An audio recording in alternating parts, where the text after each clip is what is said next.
السلام علیکم ورحمۃ اللہ وبرکاتہ۔ کیسے ہیں دوستو؟ امید کرتا ہوں آپ سب خیریت سے ہوں گے۔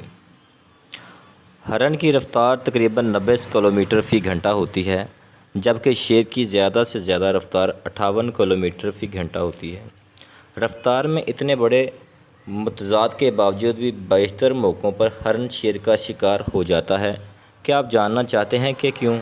کیونکہ جب بھی شیر کو دیکھ کر جان بچانے کے لیے ہرن بھاگتا ہے تو اس کے دل میں پکا یقین ہوتا ہے کہ شیر نے اسے اب ہرگز نہیں چھوڑنا۔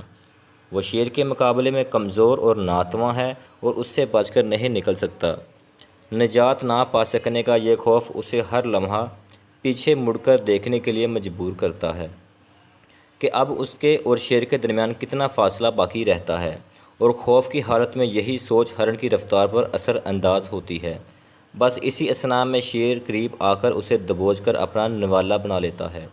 اگر ہرن پیچھے مڑ مڑ کر دیکھنے کو اپنی اس عادت پر قابو پا لے تو کبھی بھی شیر کا شکار نہیں بن پائے گا، اور اگر ہرن کو اپنی اسی صلاحیت پر یقین آ جائے کہ اس کی قوت اس کی برق رفتاری میں چھپی ہوئی ہے، بالکل ایسے ہی جیسے شیر کی قوت اس کے حجم اور طاقت میں چھپی ہوئی ہے، تو وہ ہمیشہ شیر سے نجات پا لیا کرے گا۔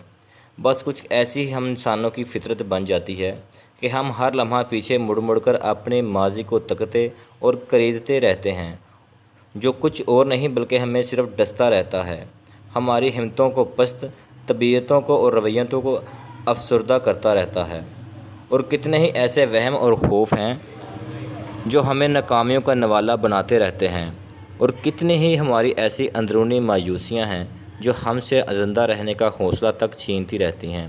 ہم کہیں ہلاک نہ ہو جائیں، سوچ کی وجہ سے اپنے مقاصد حاصل کرنے کے قابل نہیں بنتے اور نہ ہی اپنی صلاحیتوں پر کبھی اعتبار کر پاتے ہیں۔ ہمیشہ خوش رہیں اور خوشیاں بانٹیں۔ مجھے امید کرتا ہوں کہ آپ کو یہ سٹوری پسند آئی ہوگی۔